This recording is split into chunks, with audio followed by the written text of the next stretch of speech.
हम class 9th के इतिहास की पुस्तक का सेकंड चैप्टर यूरोप में समाजवाद एवं रूसी क्रांति के बारे में इस चैप्टर में अध्ययन करेंगे। इस चैप्टर का नाम जब हम पढ़ते हैं यूरोप में समाजवाद एवं रूसी क्रांति, तो इसमें आप देखोगे इसके दो पार्ट हैं पहले से ही, कि एक तो हम पढ़ेंगे इसमें यूरोप में समाजवाद और दूसरा पढ़ेंगे रूसी क्रांति। लेकिन दोनों साथ साथ क्यों? क्योंकि जो यूरोप में जो समाजवाद आता है उसके कारण रूसी क्रांति पे क्या प्रभाव पड़ता है उसका हम इसमें अध्ययन करेंगे। अब लेकिन बात करते हैं यूरोप में समाजवाद कि जो समाजवाद आता है वो यूरोप में आता है। तो समाजवाद क्या है, पहले इसकी बात करते हैं। प्राकृतिक संसाधनों पर किसी व्यक्ति के स्थान पर पूरे समाज का अधिकार हो। ये लोग मानते हैं, जो समाजवादी जो लोग हैं वो मानते हैं कि किसी एक व्यक्ति का प्राकृतिक संसाधनों पे अधिकार हो जाना क्या होता है, वह अपने ही हित की बात करता है, मजदूरों के हित की बात नहीं करता है। इसलिए इन नेचुरल जो रिसोर्सेज हैं, जो संसाधन है, उस पर क्या होना चाहिए, पूरे समाज का अधिकार होना चाहिए ताकि समाज के हित की बातें सोची जा सके। और लेकिन बात करते हैं कि ये जो समाजवाद है यूरोप में ही क्यों, किसी अन्य महाद्वीप या देश या कहें पूरे यूरोप को छोड़कर अन्य कहीं पर क्यों नहीं है, यूरोप में ही क्यों है? इसका सबसे प्रमुख कारण है कि यूरोप में सांस्कृतिक और बौद्धिक चेतना का केंद्र था। आप पढ़ेंगे सुकरात, अरस्तु, प्लेटो, कार्ल मार्क्स, ये जितने भी विद्वान हैं, दार्शनिक हैं, वो सारे यूरोप में ही होते हैं। इसलिए इनका जो विचार है वो वहां पे लोगों पे तक पहले पहुंचते हैं। इसलिए यूरोप का व्यक्ति अपनी बौद्धिक चेतना जल्दी होती है बाकी विश्व की तुलना में, इसलिए यहाँ पे ही सबसे पहले समाजवाद आता है। अब समाजवाद आता है तो उसमें क्या होता है, समाज में परिवर्तन होगा। लेकिन अब पिछले चैप्टर में जो हमने पढ़ा रूसी क्रांति, फ्रांसीसी क्रांति, उसका इस पे क्या प्रभाव पड़ा उसके बारे में भी थोड़ा सा देख लेते हैं कि यूरोप में कारण उसका भी एक इम्पैक्ट आता है, प्रभाव आता है कि यहाँ पे ही समाजवाद क्यों आता है। फ्रांसीसी क्रांति में जो सामाजिक संरचना थी उसमें आमूल परिवर्तन कर दिया। आमूल परिवर्तन का मतलब जड़ से पूरा परिवर्तन, कंप्लीटली, पूर्ण रूप से परिवर्तन, उसको कहा जाता है आमूल परिवर्तन हुआ। कि जैसे बात करें फ्रांस में, जो क्रांति से जो पूर्व समाज जो था वो समाज स्टेट्स में और श्रेणियों में बटा हुआ था। दूसरा, समाज की आर्थिक और सामाजिक जो सत्ता थी उस पर कुलीन वर्ग और चर्च का नियंत्रण था। लेकिन समाज में जो क्रांति आई, फ्रांस में जो क्रांति आई, उस क्रांति के बाद में ये सब कुछ बदल गया और वहां पे नए विचार आए, किसके, स्वतंत्रता और समानता के। जब ऐसे विचारों के कारण पूरे यूरोप और एशिया में, पूरी दुनिया में ये विचार क्या बन गए, चर्चा का विषय बन गए। और वहां पे ये चर्चाएं होने लग गई कि व्यक्तिगत अधिकारों के स्वरूप और जो सामाजिक सत्ता पर किसका नियंत्रण होना चाहिए। और भारत में भी इनके बारे में अपन बात करें तो भारतीय, ये दोनों ही भारतीय हैं, ध्यान रखें, राजा राम मोहन राय और हेनरी लुइस विवेन डिरेजियो, ये भी क्या करते हैं, फ्रांसीसी जो क्रांति का महत्व बताते हैं भारत के संदर्भ में।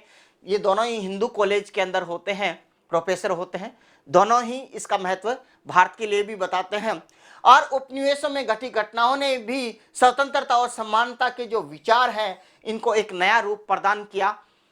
इस वजह से जो क्रांति है, फ्रांस की क्रांति या कहें यूरोप के अंदर क्रांति के बाद जो नए विचार आए उसके कारण वहां पे सामाजिक परिवर्तन की एक लहर चलती है।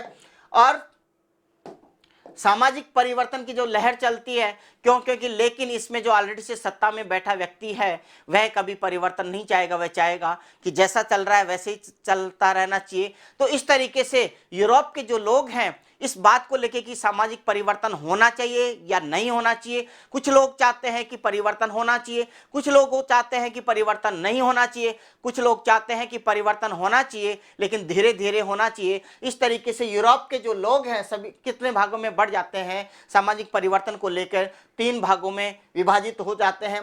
परिवर्तन के समर्थक जिनको उदारवादी कहा जाता है, आमूल परिवर्तन के समर्थक ये रेडिकल कहलाते हैं। ये आमूल परिवर्तन मतलब परिवर्तन होना चाहिए, रातों रात बिल्कुल सब कुछ बदल जाना चाहिए। और तीसरे हैं कोई परिवर्तन नहीं होना चाहिए, वो कहलाते हैं रूढ़िवादी। आप ये समझ सकते हैं कि यहाँ पर जो व्यक्ति होंगे ये वो लोग होंगे जो अभी वर्तमान में सत्ता में हैं, क्योंकि वो नहीं चाहते कि परिवर्तन हो, इसलिए वो कहलाते हैं यहाँ पे रूढ़िवादी।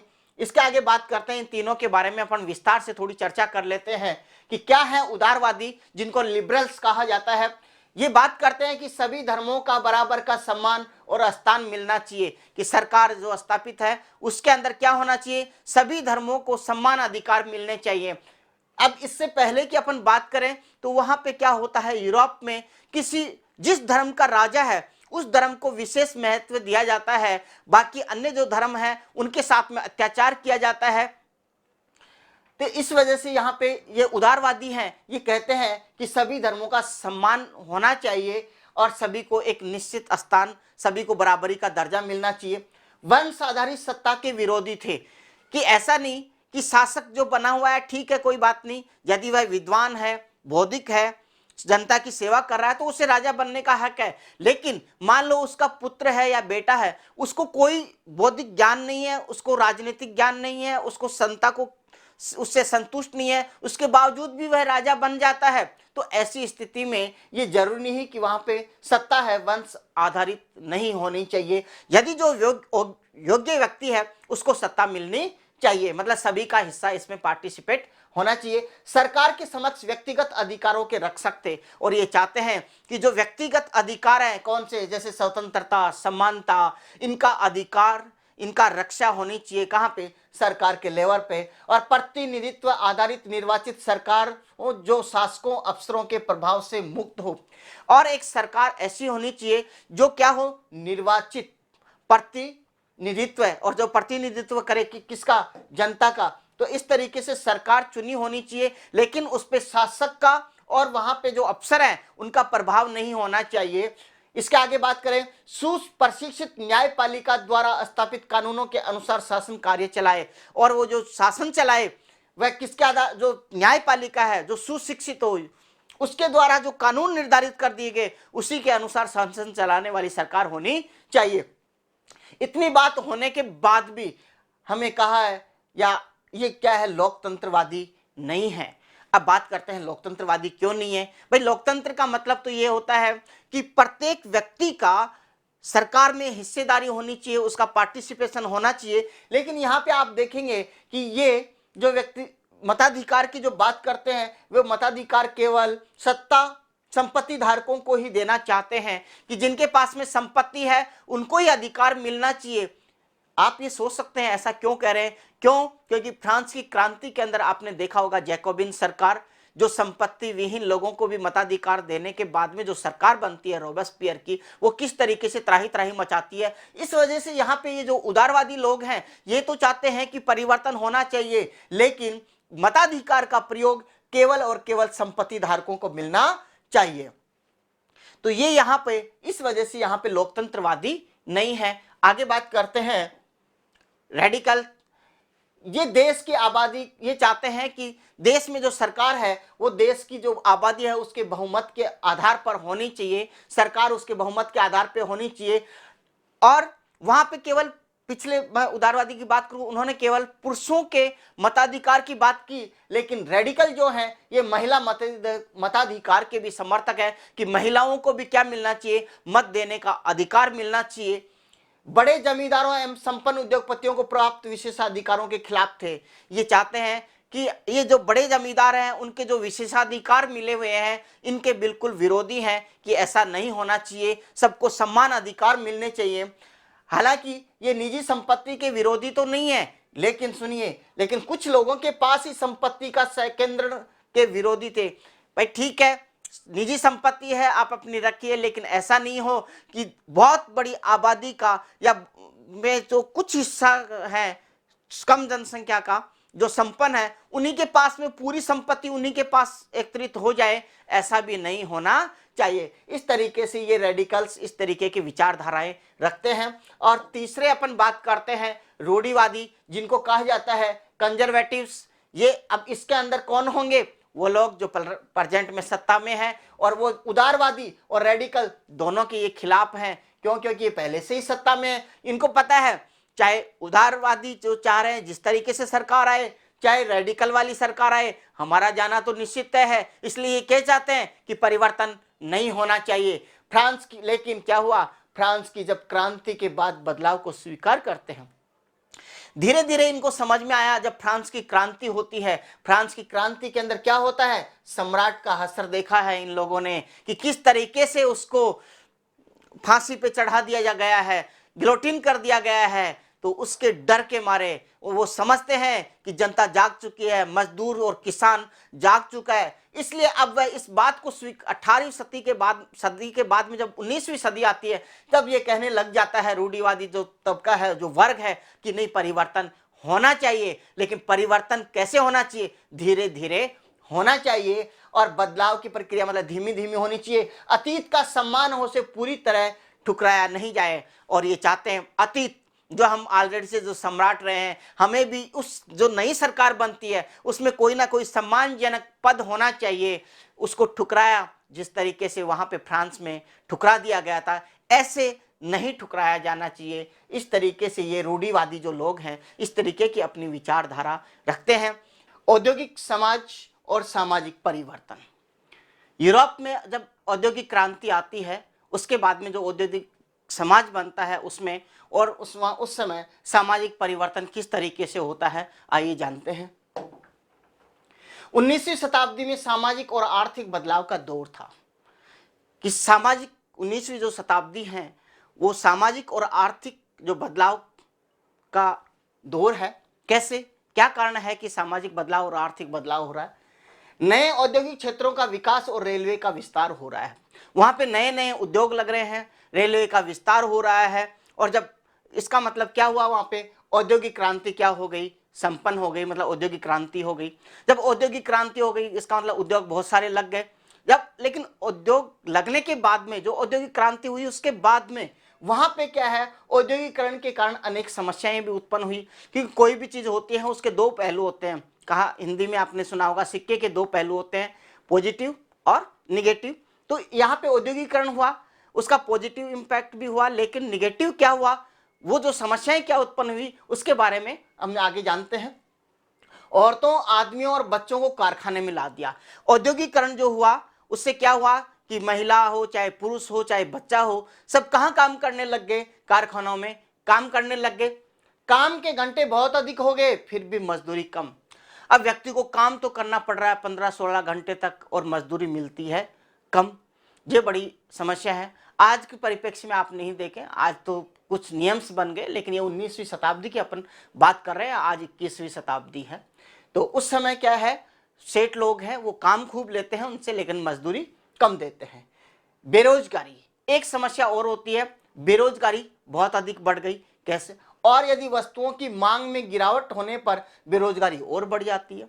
क्यों? क्योंकि जो मालिक है, कारखानों के मालिक है, वो मजदूर को तब तक अपने कारखाने में रखता है जब तक उसको जरूरत है, जैसे जरूरत खत्म उसको उस दिन नहीं बुलाता। तो इस तरीके से ये जो बेरोजगारी है ये बहुत ही समस्या है वहां पे। इसके आगे बात करें, शहर तेजी से बसते और फैलते जा रहे थे।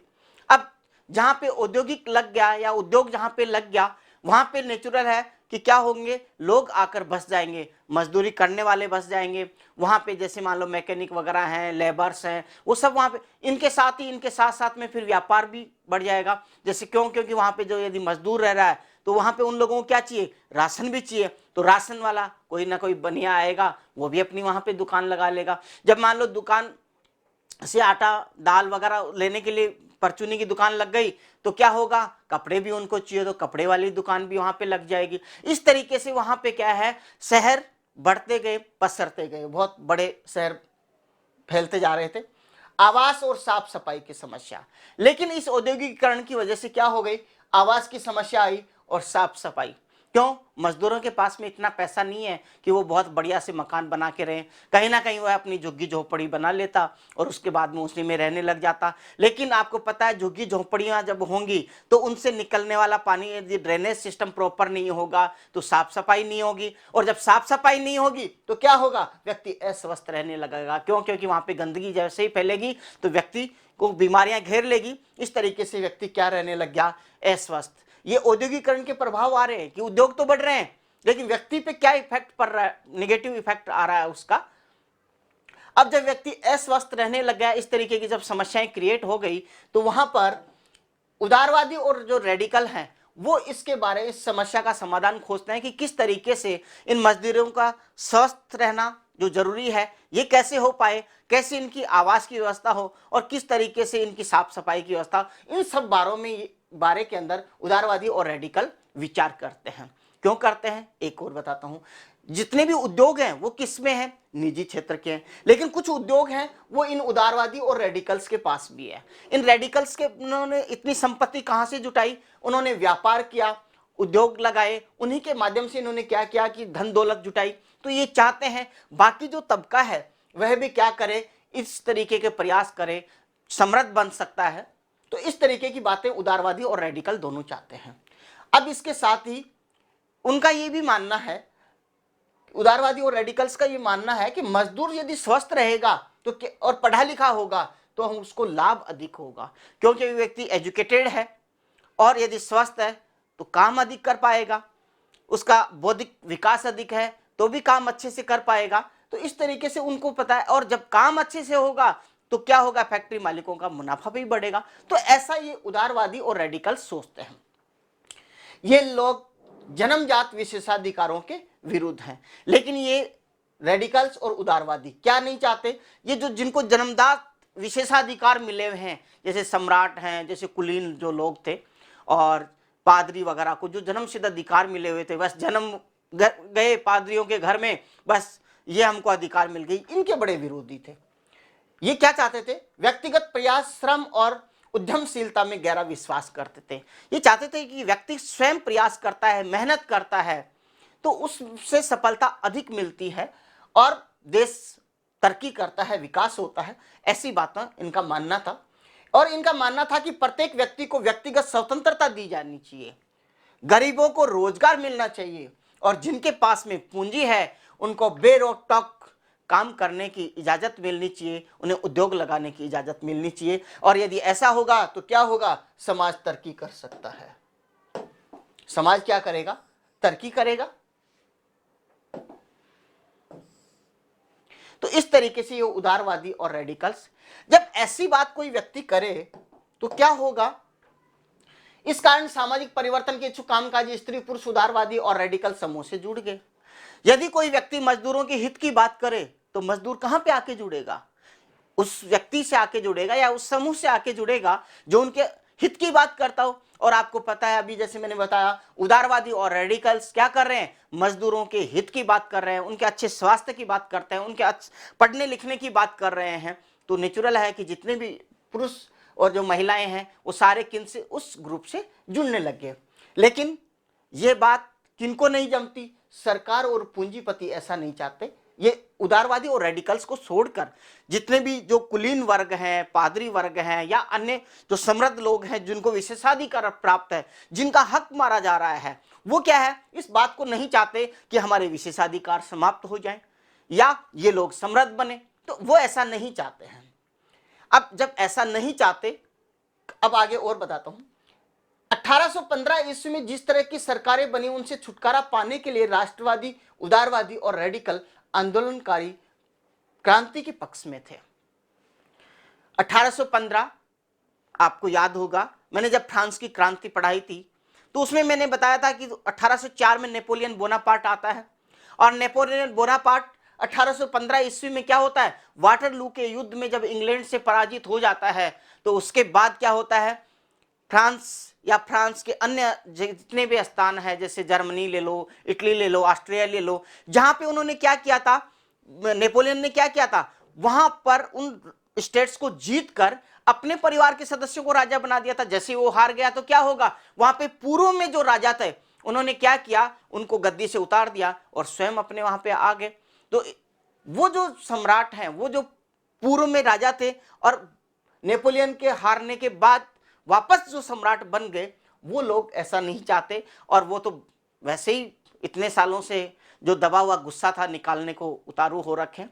लेकिन अब जनता समझ गई, जागरूक हो गई।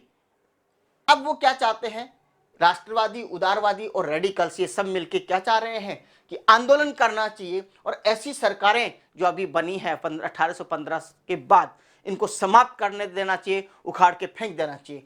फ्रांस, इटली, जर्मनी और रूस में राजाओं का तख्ता पलट का प्रयास में लग गए। और ये जो लोग हैं, क्रांतिकारी जो लोग हैं, ये इन देशों में फ्रांस, इटली, जर्मनी, रूस में क्या करने लग गए, राजा के खिलाफ इस तरीके से साजिश रचने लग गए कि इसको तख्ता पलट कर दिया जाए।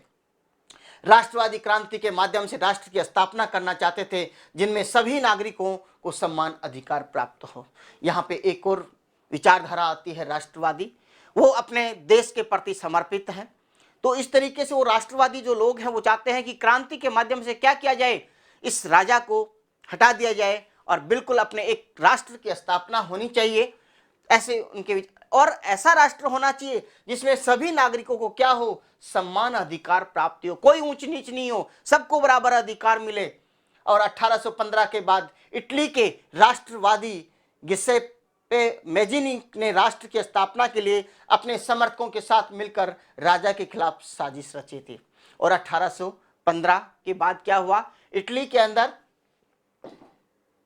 इटली में जो ये गिसेप्पे मेजिनी है, ये वहां के राजा को हटाने के लिए और पूरे इटली एक राष्ट्र को एक करने के लिए क्या करते हैं, राजा के खिलाफ ही क्या करते हैं, साजिश रचते हैं। क्यों? क्योंकि इटली एक नहीं है, अलग अलग कई टुकड़े हैं और वहां पे राजा शासन कर रहे हैं। वो क्या चाहता है, पूरी इटली एक होना चाहिए, पूरा राष्ट्र एक होना चाहिए। तो इस तरीके की इनकी विचारधाराएं हैं राष्ट्रवादियों की।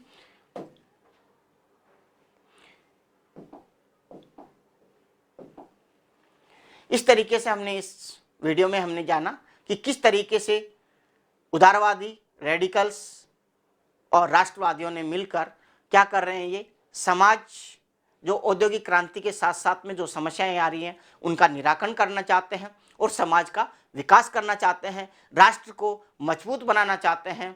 तो अब यूरोप में समाजवाद का आना, कि किस तरीके से यूरोप में जो समाजवाद वो आता है। राष्ट्रवादी, उदारवादी और रेडिकल समाज में परिवर्तन करना चाहते हैं। ये राष्ट्रवादी भी, उदारवादी और रेडिकल सब क्या चाहते हैं, समाज में परिवर्तन होना चाहिए, मजदूरों को एजुकेशन मिलनी चाहिए, उनके स्वास्थ्य का ध्यान रखा जाना चाहिए, ये सारे परिवर्तन चाहते हैं। लेकिन उनके पास कोई योजना नहीं कि कैसे करें। समाजवादी विचारधारा के पास समाज को पुनर्गठन करने की एक सही योजना थी, लेकिन जो समाजवादी हैं उनके पास में ये योजना है कि किस तरीके से जो मजदूर वर्ग है, किसान वर्ग है, उसको किस तरीके से एक अच्छे स्टेटस पे लाया जा सकता है, कैसे समाज में परिवर्तन किया जा सकता है, ये उनके पास एक योजना है। और जिसके पास में योजना है तो नेचुरल है वो भी लोग जो बाकी हैं जिनके पास योजना, वो भी उससे आके जुड़ेंगे। इसलिए क्या हुआ, जब इनके पास योजनाएं हैं तो सबका ध्यान इसकी ओर गया, किसकी तरफ, समाजवादी विचारधारा के जो लोग हैं उनकी तरफ। अब बात कर लेते हैं ये समाजवादी विचारधारा है क्या। समाजवादी विचारधारा ये कि निजी संपत्ति के एक तो ये लोग विरोधी हैं। क्यों है विरोधी, सुनिए। ये ऐसा मानना है इनका, समाजवादियों का, कि निजी संपत्ति ही समस्या की क्या है, जड़ है। जितनी भी समस्याएं हैं ये इसी की वजह से तो है। क्यों, अब देख लीजिए, जैसे कारखाने किसी व्यक्ति का होने की वजह से वह अपना प्रॉफिट देखता है, मजदूर का हित नहीं देखता। इसलिए समाजवादी जानते हैं कि निजी संपत्ति नहीं होनी चाहिए। क्यों? क्योंकि यही समस्या की जड़ है। तो बोला जड़ कैसे है, ये भी तो संतुष्ट।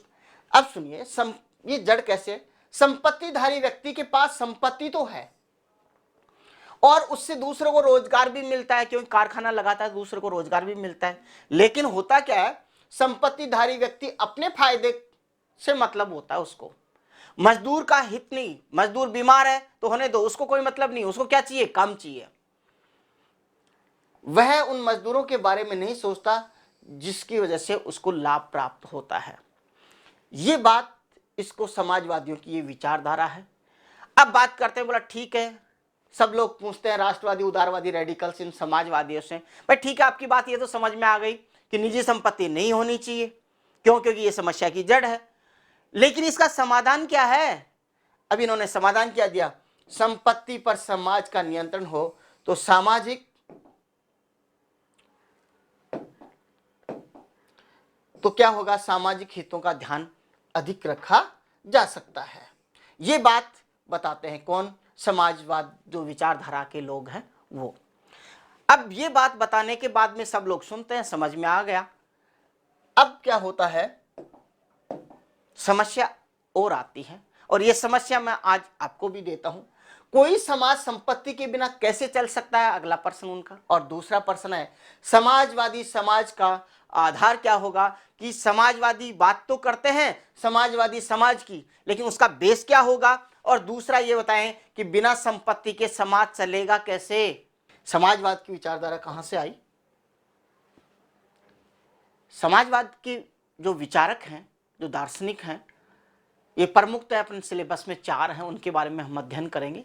सबसे पहले बात करते हैं रॉबर्ट ओवेन की। इनका जन्म अपने यूके के अंदर हुआ था और फिर 1824 में ये चले गए थे इंडियाना, अमेरिका। वहाँ पे जाके इन्होंने अपनी इंडस्ट्री लगाई और इन्होंने एक विचार दिया कि कोऑपरेटिव यानी सामूहिक उद्यम का विचार होना चाहिए। और इसी विचार के माध्यम से इन्होंने न्यू हार्मोनी मतलब नया समन्वय के नाम से एक नए समुदाय की रचना का प्रयास किया था। क्या है कोऑपरेटिव?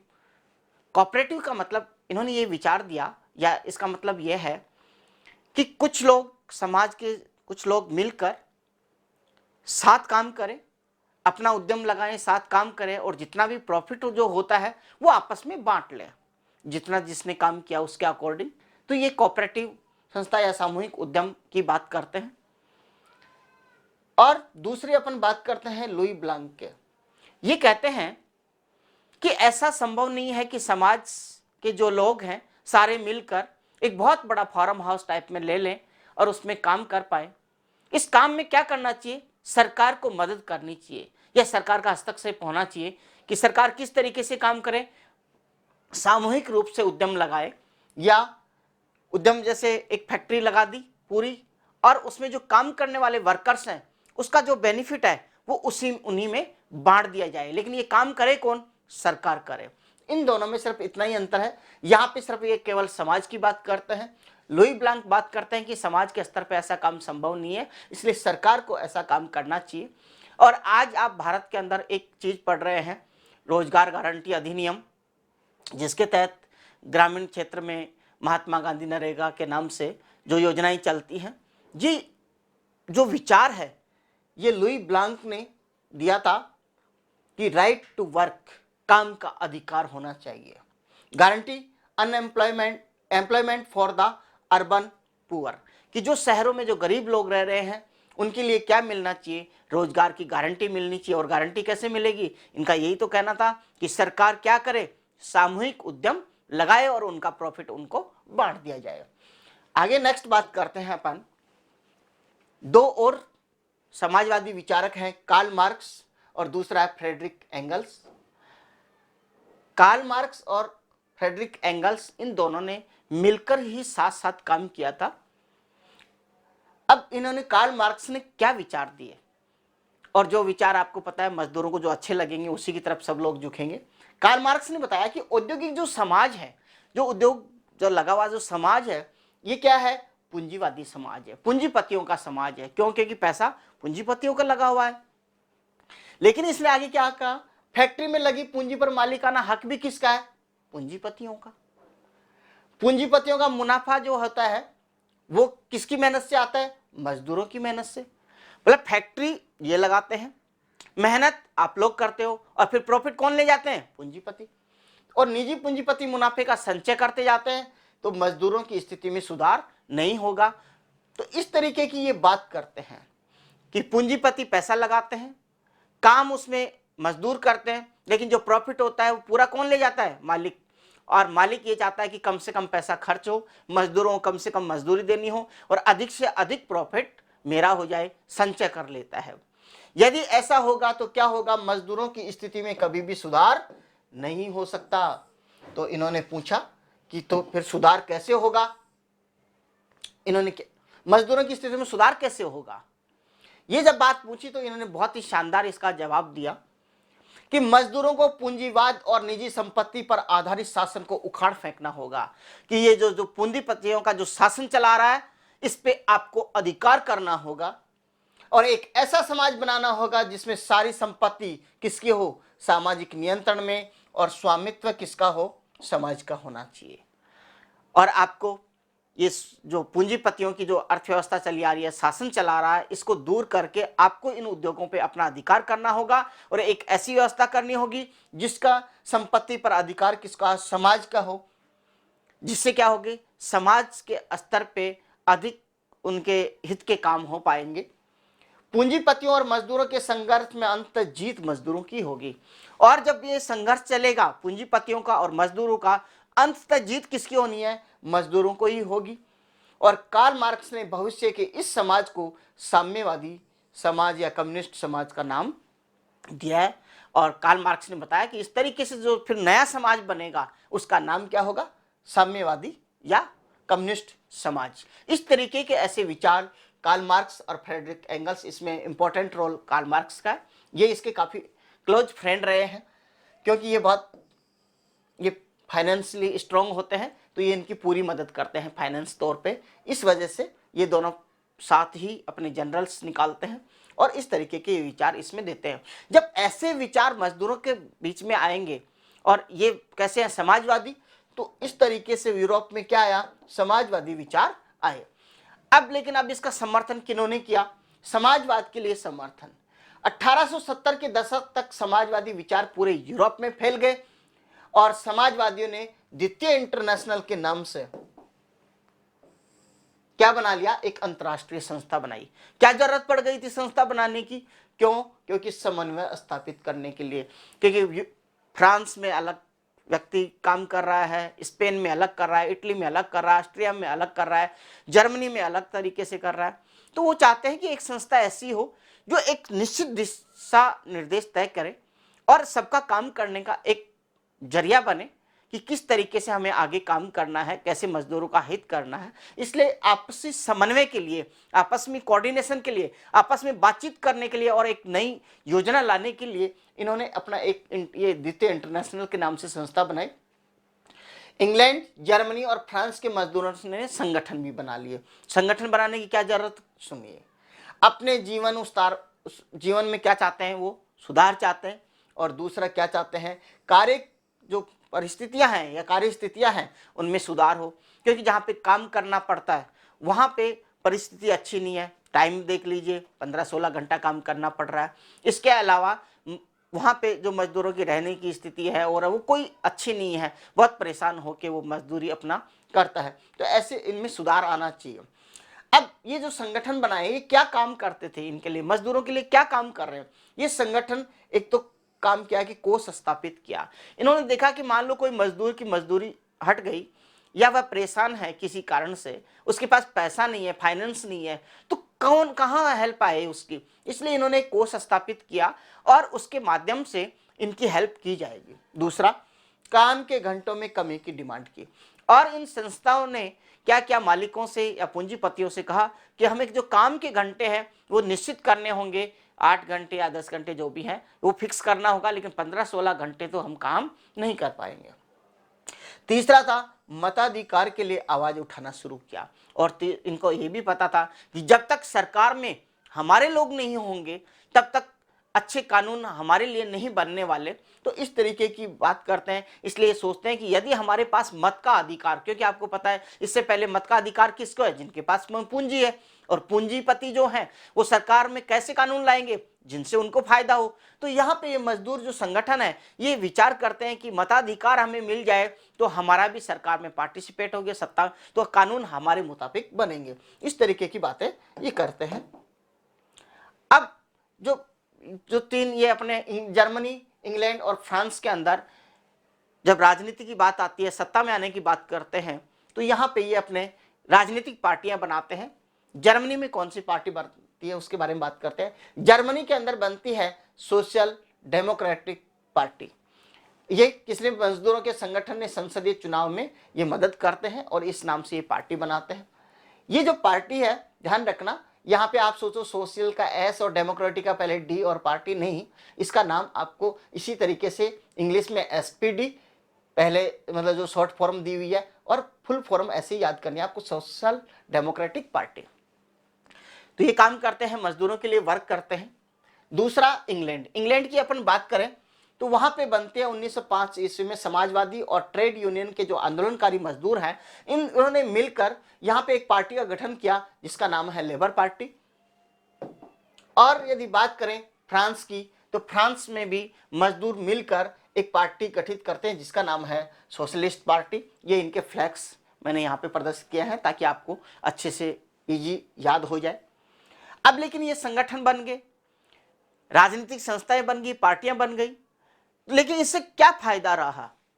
बात करें कि 1914 ईस्वी तक तो ये समाजवादी जितनी भी पार्टियां कहीं पर भी सरकार बनाने में सफल नहीं हो पाई, लेकिन इनका राजनीति में प्रतिनिधि जरूर रहा, समाजवादियों का प्रतिनिधि जरूर रहा।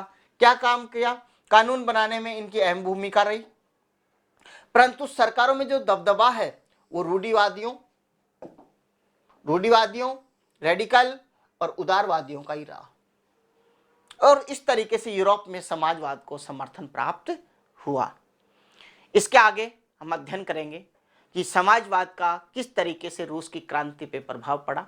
तो यहाँ पे पहला जो पार्ट था इसका, यूरोप में समाजवाद, वो यहाँ पे कंप्लीट हो जाता है, और रूसी क्रांति हम नेक्स्ट वीडियो में अध्ययन करेंगे। Thank you for watching. धन्यवाद।